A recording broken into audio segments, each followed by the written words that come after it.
বছর এ ধর্মসভার যায় অন্তরে কোন ধারণা এ কথা তো মিথ্যা না।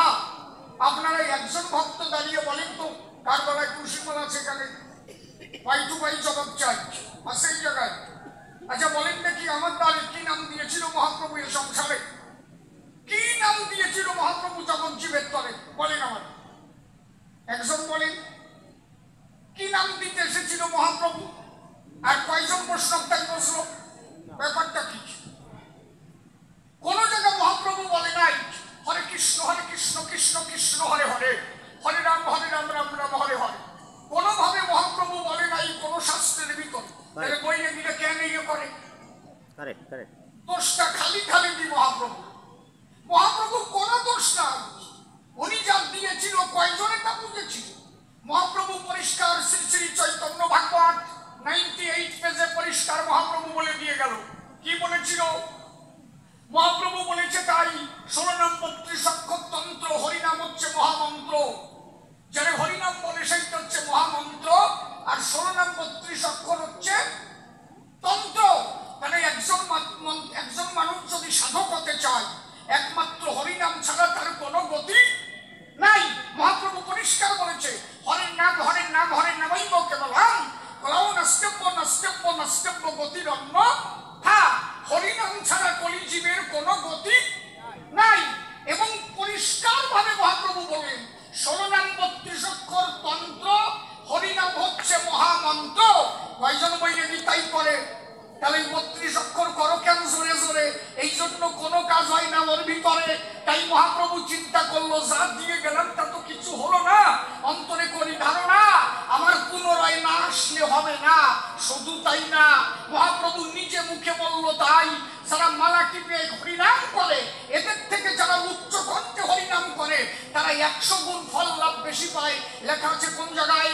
শ্রী শ্রী চৈতন্য ভাগবত বৃন্দাবন দাস বিরচিত আদি খণ্ড পড়ে দেখা চাই। বাড়ি যদি বই থাকে বই নিয়ে কালকেই খুঁড়িয়ে দেখিয়ে, আমি তো আর কালকে থাকবো না, বেতাল হচ্ছে এই জায়গায়, নাইলে থেকে গিয়ে আমার কাছে আসতে বলতাম নাকি? আমি ভরে ভরে পার হবো, আষাঢ় মাসে আমি আসবো। এই জন্য আগে বই পড়ো, বই না পড়লে তবে না। কি বলছি? আমার সাথে বুঝতে গেলে বই নিয়ে বসতে হবে। ওই ক্যান্সার করলে তো হবে না। কি বলছি? ওই সার দোকানে যাইয়ে শিশির শট বানাইছে যদি বোঝো তো বই নিয়ে বসো। তাইলে বলি সংস্থা মহাপ্রভু নিজে বললেন যারা মালা টিপে করে কি হরিনাম এদের ইরা যে ফল লাভ পায়, আর যারা উচ্চ কণ্ঠে হরিনাম করে তারা 100 গুণ ফল লাভ বেশি পায়। মহাপ্রভু বললেন তাই কেন বললাম এই কথা? বসে শোনেন বিজ্ঞতা। মহাপ্রভু বলেছে তাই যদি কেউ উচ্চ কণ্ঠে হরিনাম করে, যদি বনের পশু গাছের উপরে থাকে সে তার মুখের হরিনাম শুনে তরে যেতে পারে। যদি কোনো প্রচন্ড দূরে থাকে কেউ যদি উচ্চ কণ্ঠে হরিনাম করে তার মুখের হরিনাম শুনে একজন প্রচন্ড তরে যেতে পারে। কিন্তু কেউ যদি মালাই কুরকুর কুরকুর করে জপে ও কেউ শোনে না, নিজে নিজে তরে। কি করছে বুঝলেন? এটা হচ্ছে স্বার্থপরতা। নিজে উদ্ধার হয়, অপরকে উদ্ধার করতে সাহায্য করে না। বিশ্বকবি রবীন্দ্রনাথ ঠাকুর বলেছে তাই কি বৈরাগ্য সাধনে মুক্তি এ আমার নয়, অসংখ্য বন্ধন মাঝে মুক্তি প্রেমানন্দময়। আমি একা একটা মুক্তি পাবো এ আমি চাই না, অন্তরে করি ধারণা আমার মনে গেছে ভাবো যাতে সবাইকে নিয়ে আমি মুক্তি পেতে পারি, আমি তাই ছাবো। এই জন্য মতুয়ারা যখন ডঙ্কা বাজায় কাশি বাজায় উচ্চ কণ্ঠে হরিনাম গায়, বনের গাছপালার পশু পাখি যারা কীট পতঙ্গ তরুলতা কত প্রচন্ড মতুয়াদের সঙ্গে সঙ্গে তারাও হরিনামে আত্মহারা হয়। বল হরি হরি বল, হরি হরি বল, হরি হরি বল। এই জন্য মহাপ্রভু বলেছে তাই উচ্চ কণ্ঠে হরিনাম করা চাই। যার কারণে বসে শোনেন বিজ্ঞজন পরবর্তীতে হরিচাঁদের আদর্শ দেখলে বোঝা যায় যা চেয়েছিল মহাপ্রভু হরিচাঁদ এসে দিল তাই।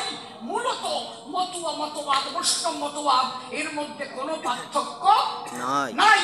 মহাপ্রভু যা চেয়েছিল তাই যদি বৈরাগীরা বুঝতো তাহলে মতুয়াদের সঙ্গে বৈরাগীদের কোনো জায়গা পার্থক্য নাই। কিন্তু এরা বোঝে না, অন্তরে করি ধারণা, যার কারণে এত বেজাল। এটা বোঝেই না।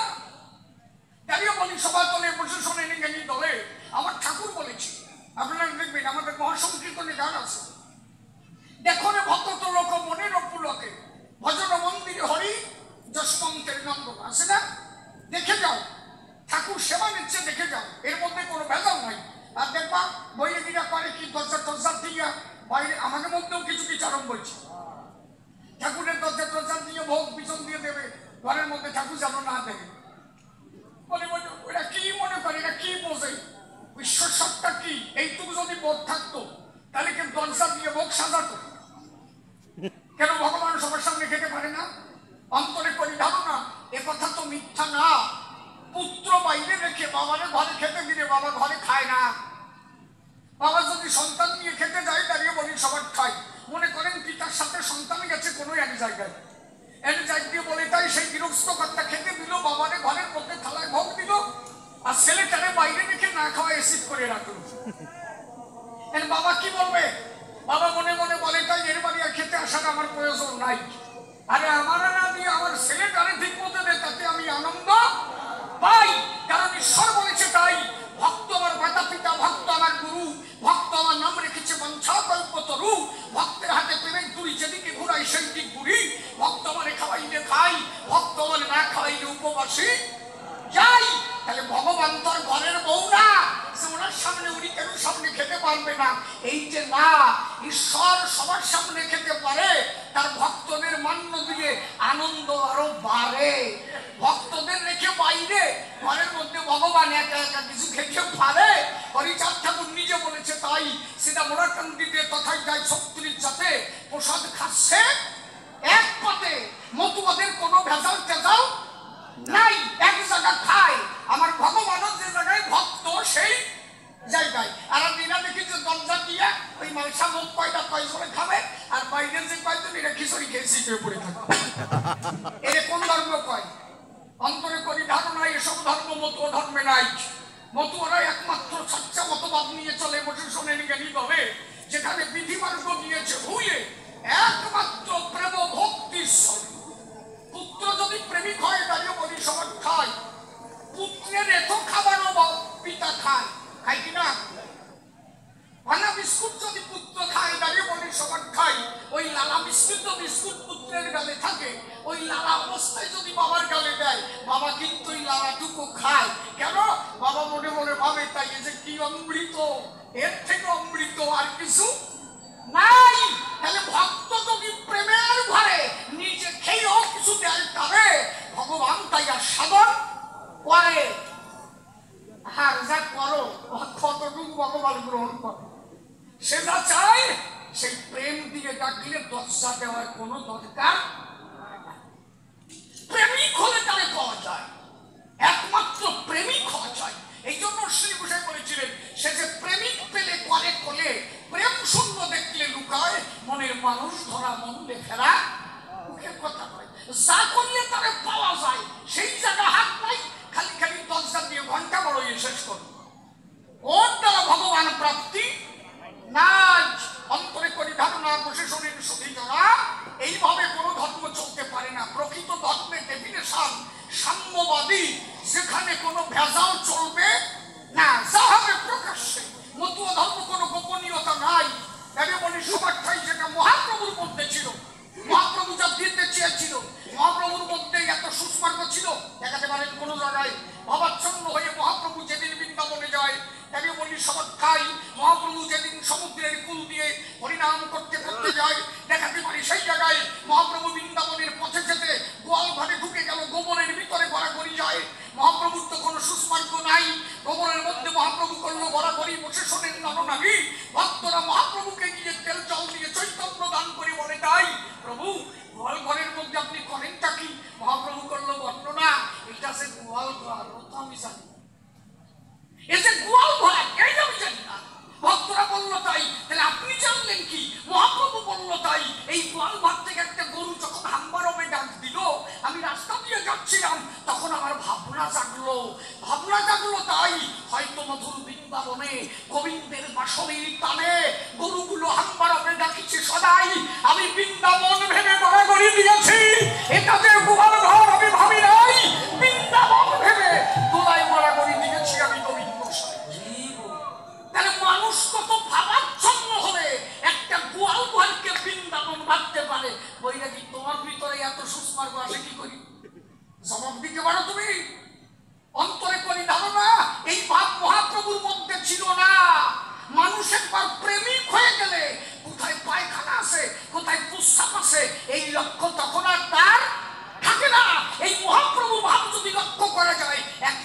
মতুয়াদের ভিতরে।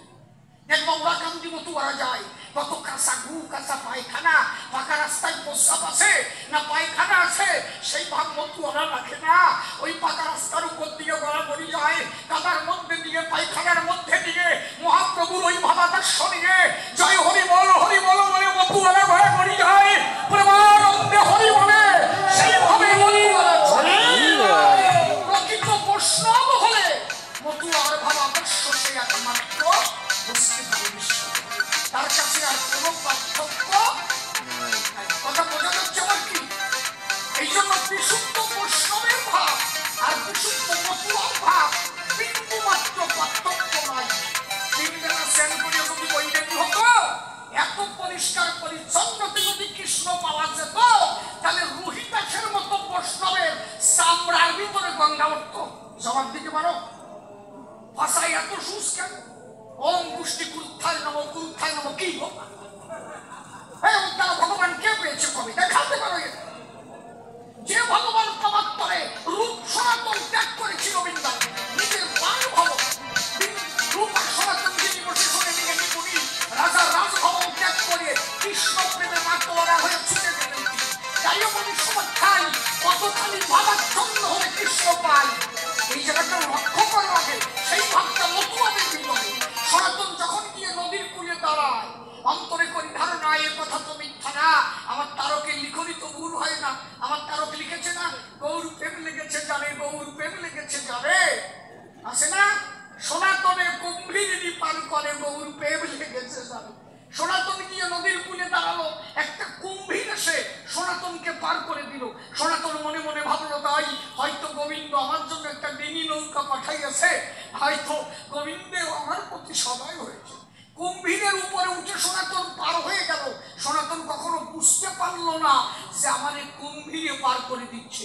তাহলে কতখানি ভাবাচ্ছন্ন হবে একটা কুম্ভীরকে ডিঙি নৌকা ভাবা যায়। সে ভাব আমরা মতুয়াদের মধ্যে পাই। এই যে বলতলি ঘাটে মনু গোসাইয়ের কথা তো জানে সবাই। ঝড় বৃষ্টির ভিতরে উঠিয়া নৌকার পরে কোথায় ঝড় বৃষ্টি কোনো কিছু নেই, কোথাকার ঝড় বৃষ্টি তার কোনো দিকে লক্ষ্য নাই। দাঁড়িয়ে নৌকার পরে ডাকতে বলছে ভক্তদের ভারে ঢঙ্কা বাজা কাশি বাজা হরিনাম কর। মতুয়ারা কোনো কিছুতে বাধা প্রাপ্ত হয় না। ওই দেখ সনাতন যিনি ডিঙি নৌকা ভেবে কুম্ভীরের পিঠে পার হলেন তিনি, তাহলে মতুয়ারা সামান্য ঝড়ে থাকবে কেন? মহাপ্রভুর ভাবাদর্শ মতুয়ারা পায়। সেই গভীর ঝড়ের ভিতরে উঠিয়া নৌকার উপরে মায়েরা উদ্ধবী সবাই হরিধ্বনি করেছে জোরে জোরে জয় হরি বল হরি প্রেমানন্দে বাহু তুলে যখন ওই নৌকার পরে উঠে গেল, দাঁড়িয়ে বলি সমাজস্থান মাঝি ভাই ছেড়ে দিল তার মাঝি খান। হরি নামের জোরে নৌকা চলতে লাগলো। আজ সেই বলতলি ঘাট তার সাক্ষী আছে। মিথ্যা বলছি কি আমি? তাহলে দাঁড়িয়ে বলি সমাজস্থান প্রকৃত বৈষ্ণবের ভাব আর প্রকৃত মতুয়ার ভাব একই জায়গা, বিন্দু মাত্র তফাৎ নাই। কখন? এই জন্য অন্তরে করি ধারণা তোমার আগে ভাবতে হবে মতুয়া ভাবাদর্শটা কি। পূর্ণ মহাপ্রভুর মতবাদ মতুয়াদের মধ্যে পাই। মহাপ্রভু যা চেয়েছিল তার পূর্ণ প্রকাশ মতুয়াদের মধ্যে। আমার তারক গোলক মহানন্দ দিয়েছে সেইভাবে ছন্দ, যার কারণে গোলক আমার মাঝে মাঝে জয় হরি বল গৌর হরি বল বলে হুঙ্কার দিত। দাঁড়িয়ে বলি সমাজস্থান প্রকৃত সেইভাবে একবার করলে আর সাধন, তার কাছে আর পার্থক্য থাকবে না। কখন বোঝা যাচ্ছে আমার কথা? তাহলে দাঁড়িয়ে বলি সমাজস্থায়ী, দাঁড়িয়ে বলি এ কথা তো মিথ্যা নয়।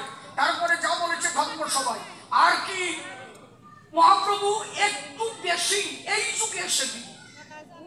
কোনটুক বেশি ছিল এইবার বেশি টুক আলোচনা করি।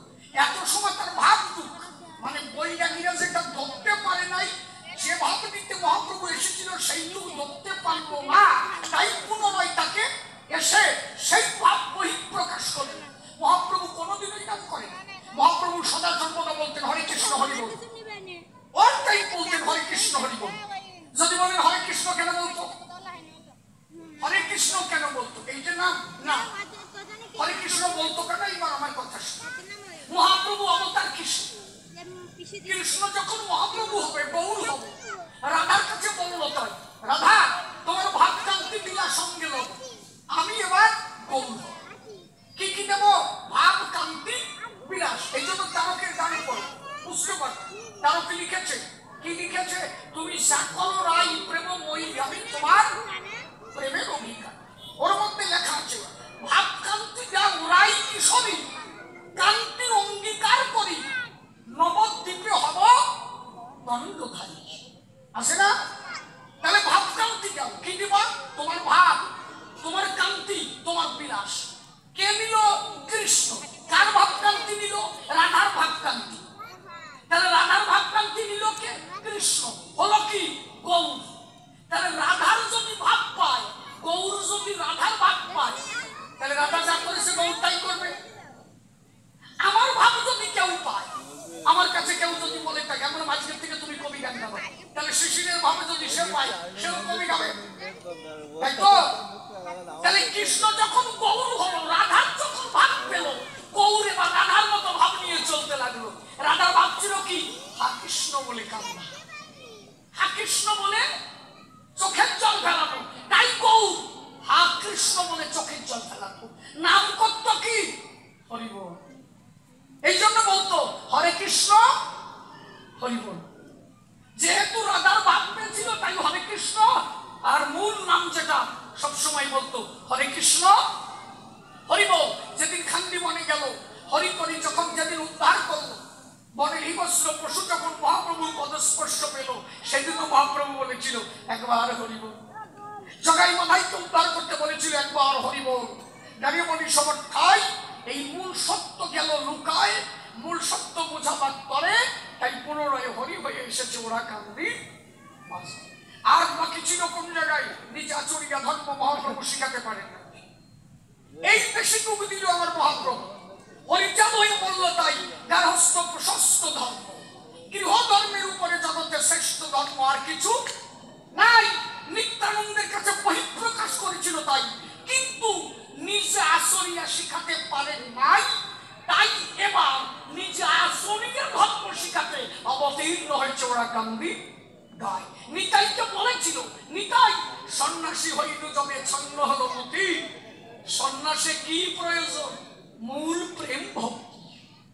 দাঁড়িয়ে বলি সবার কাজ কোন ভগবান নারী ছাড়া আছে নাকি? দেখান নাকি আমার। রাম বলেন সামনে সীতা, রাধা বলেন সঙ্গে কৃষ্ণ, মহাপ্রভু বলেন সাথে তার বিষ্ণুপ্রিয়া, হরিচাঁদ বলেন সাথে তার শান্তি মাতা। তাহলে আমরা কেন কই মানুষের কথা? নিজের নারীর সঙ্গে করে ভগবান যুগে যুগে দেখা গেছে নারীর নিয়ে সাধন ভজন হতে পারে। আমি যেমন যুগলে এসে দেখালাম তাই যুগলে যুগল সাধনা হয়।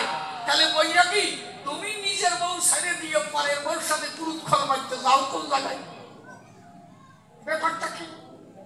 এই জন্য মতুয়ারা বলছে, হরিচাঁদ ঠাকুর বলছে লয়ে নিজ নারী ব্রহ্মচারী সচ্চরিত্র রবে, হাতে কাজ মুখে নাম সদা সত্য কথা কবে, পরপতি পরশতী কবু না স্পর্শিবে, তুমি না ডাকিলে হরি তোমার ডাকি। এর থেকে ভালো কথা আর কিছু নাই। তাহলে দাঁড়িয়ে বলি সবার খাই নিজ নারীর সঙ্গে নিয়ে ঈশ্বর প্রাপ্তি হয়। ঈশ্বরকে পেতে গেলে কোনো কিছু দরকার নাই, একমাত্র চরিত্র পবিত্র চাই। গঙ্গা জলে সুবয় জলীয় ভগবান পাওয়া যায়। গঙ্গা জলে যদি ভগবান পাওয়া যেত তাহলে গঙ্গার বসের মানুষ যারা ভগবান ভাষায় বন্ধে না পায় না। এর দ্বারা ঈশ্বর প্রাপ্তি নয়, একমাত্র ঈশ্বর প্রাপ্তি হতে পারে প্রশাসনের নারী নরে তার চরিত্র পবিত্রতার তরে। এই জন্য শ্রী গোসাই বারে বারে বলেছে হরিসঙ্গীতের ভিতরে যার চরিত্র পবিত্র হৃদয় সদা প্রেমানন্দে ভাসে, এই মহাদেশে তার হরির অভাব কিসে? যার চরিত্র পবিত্র তার হরির অভাব না। ইয়ার পরিষ্কার কথা পাও, এর মধ্যে বেজান করলাম। এ পর্যন্ত যারা ভগবান পেয়েছে কয়জন ওই সিটে দিয়ে ভগবান পেয়েছে একটা দেখাও তো। এই মন্ত্র হরি কে ভগবান পেয়েছে? দেখেন বাবা না, কিন্তু ভগবান পেয়েছে কিভাবে? মতুয়ার আদর্শে ভগবান পেয়েছে। হাজার হাজার প্রমাণ আছে। মতুয়াদের কোনো সুস্মার্গ নাই, ভেদাচার নাই, বিধি মার্গ নাই। যেখানে কি ঈশ্বর প্রাপ্তি হয় সেই মূল সত্য মতুয়াদের মধ্যে। শুধু মতুয়ারা না, রামকৃষ্ণের কথা বলেন মতুয়া বাবাদার শিষ্যকে পাওয়া, যার মধ্যে বিধি মার্গ ছিল না।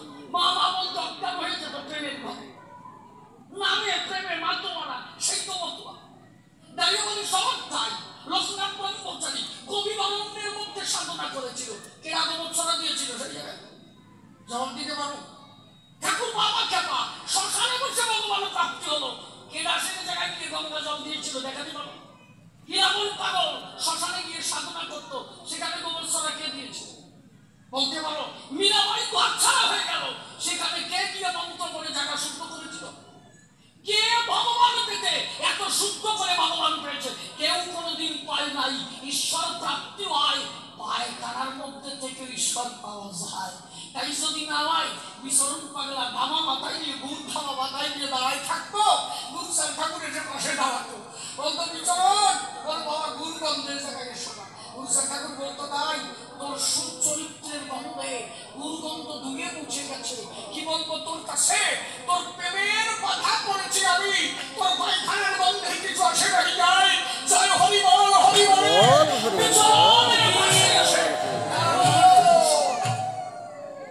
একটা মানুষ পায়খানার মধ্যে থেকে ঈশ্বর পায় যদি তার চরিত্র পবিত্র থাকে। যা হলে ঈশ্বর প্রাপ্তি হরিচাঁদ বলেছে। মনে করেন কোন একজন ব্যক্তি পায়খানার মধ্যে পড়ে গেল, কোন একজন কৃষ্ণ ভক্ত পায়খানার মধ্যে পড়ে গেল, সে ওইখান থেকে বলল হে গোবিন্দ রক্ষা কর। আচ্ছা বলেন ভগবান সে জায়গা যাবে না? ভগবান ভাববেন যে গুরুমূর্তি যাওয়া যায় না, ব্যাপারটা কি? তার মানে কি মানুষ প্রেমিক হয়ে গেলে পায়খানার মধ্যেও ভগবান যায়। যদি একবার প্রেমিক হওয়া যায়, এই জন্য হরিচাঁদ ঠাকুর বারবার বলছে, পরিষ্কার বলেছে কি ভক্তিরত না থাকিলে কৃষ্ণগঞ্জ মেলে। লিখেছে না? পরিষ্কার লিখেছে প্রেম শূন্য জীর্ণ দেহে কিবা প্রয়োজন, জানাই ভক্তিরতন প্রেমের সাধন, অকালে কালে মুখে হয় পতন। পতন প্রেম শূন্য জীর্ণ দেহে কিবা প্রয়োজন। একমাত্র তারে পেতে গেলে আগে প্রেমিক হওয়া চাই। মতুয়া ধর্ম হচ্ছে তাই, সেই মহাপ্রেম দিকে অকামনা প্রেম ভক্তি প্রচারিতে হস্ত প্রশস্ত ধর্ম জগতে প্রচার করতে সেই মহাপ্রভু আমার হরি হয়ে গেল। ওরা কান্দি যায় বিষ্ণু প্রিয়ার মনের আশা মিটাইতে এবার বাঁধলো পূর্ণ শান্তি করে করে শান্তির ভাষা। নিজে পুত্র কন্যা জন্ম দিয়ে বিষ্ণু প্রিয়াকে শান্তি দিয়ে পবিত্র বা হস্ত ধর্ম প্রতিষ্ঠিত করে জগৎকে বলল তাই এবার আমি যা করি আমাকে দেখে দেখে তোমাদের তাই করা চাই। এতদিন আমি আসরিয়া ধর্ম শিখাতে পারি নাই, এইবার আমি আসরিয়া ধর্ম দিলাম, আমি যা করি তোমরা করো। এতদিন বলেছি আমি যা করি তোমরা তা করো না, আমি যা করি তোমরা তাই করো। আমি যা করি তোমরা তা করো, আমি যা করি তাই করো। আর এইবার আমি নিচে বলছি আমি যা করি আমাকে দেখে তাই করো। এর থেকে বড় ধর্ম আর কিছু নাই। অন্তরে করি ধারণা এতদিন পর্যন্ত শুধু মুখ দিয়ে ভগবান বলেছে, নিজে পারে কি? পিতা সর্ব পিতা ধর্ম পিতা হি পরমন্ত পিতরি পিতিমা পণ্যে প্রিয়ন্তে সর্বদেবা। দেখান তো কোন যুগে ভগবান তার মা বাবাকে শান্তি দিয়েছে? রামচন্দ্র মা বাবাকে ছেড়ে চলে গেল, শেষ পর্যন্ত দশরথ রাজা বাসি মরা হয়ে গেল। তারা রামটাকেও তাই মাতা পিতা আশা মিটাতে পারলাম না, কৃষ্ণ হল। দৈবকে দেবকীকে ছেড়ে চলে গেল ওই যে যশোদার কাছে, এই যে কি কান্না সে কান্দ, কি কষ্ট যে পেল। শেষ পর্যন্ত যখন যশোদার ছেড়ে গেল 2 মাস চোখের জলে নদী হয়ে গেল বটে, তাই তো? তাহলে মা বাবার শান্তি দিতে পারলো। আবার কৃষ্ণ গৌর হলো, গৌর হয়ে করল কি? মহাপ্রভু যেভাবে জন্মালো শচী মাতার উদরে, তার 8 থেকে 9খানা কন্যা সন্তান এক এক করে সব মারা গেল। দুটো ভাই মহাপ্রভু আর তার বরদাদা, বরদাদাকে চলে গেল, পরবর্তীতে মহাপ্রভুও বিদায় নিল। তাহলে এক এক করে তার 10-11টা ছেলে মেয়ে মারা যায়। এই দুটো চলে গেল আর 8টা-9টা তো মারাই গেল। বলেন দেখি আমার দ্বারে সেই মা কোনোদিন এই দুঃখ সহ্য করতে পারে? তাহলে মায়ের আশা মিটাতে পারে নাই, কোন যুগে মা বাবার আশা মিটাতে পারে নাই। কিন্তু শাস্ত্রে বলেছে তাই পিতা স্বর্গ পিতা ধর্ম পিতা হি পরমান্তম পিতরি পিতিমা পণ্যে প্রিয়ন্তে সর্বদেবতা। তাহলে কোন যুগে পিতা মাতার আশা মিটাতে পারে নাই। জননী জন্মভূ বিশ্ব স্বর্গাদপি গরিয়সী। তাহলে আসি, মুখ দিয়ে বলা হলো, কাজে করা তাদের আর হলো না। তাই মহাপ্রভু এবার হরি হয়ে নিজে সেই বিষ্ণু সেই সচিবতা এইবার অন্নপূর্ণা হয়ে এলো। সেই জগন্নাথ মিশ্র এইবার যশবন্ত হয়ে এলো। তাদের মনস্কামনা পূর্ণ করে তাদের শান্তি দিয়ে বিষ্ণু প্রিয়াকে এইবার শান্তি মাতা বানাইয়ে নিজে তাকে শান্তি দিয়ে তাদের পুত্র কন্যা জন্মাইয়ে যুগে যুগে যত ঋণ ছিল এইবার সব ঋণ শুধাইয়ে পরিষ্কার বলবো, তাই আমি যা করি আমার দেখে তাই করা চাই। এই জন্য বলছে এইবার সেই আসল তত্ত্ব দিলেন হরিচাঁদ গোসাই, যে তত্ত্ব কোনো যুগে বিতরণ হয় নাই, সেই মহাপ্রভু এবার হরি হয়ে এল। পূর্ণ গার্হস্থ্য ধর্ম জগতে বক্তালো, নিজ নারী নিয়ে নিজে সংসার করি, জগৎ জীবকে হাতে ধরে দিল শিক্ষা ধরি।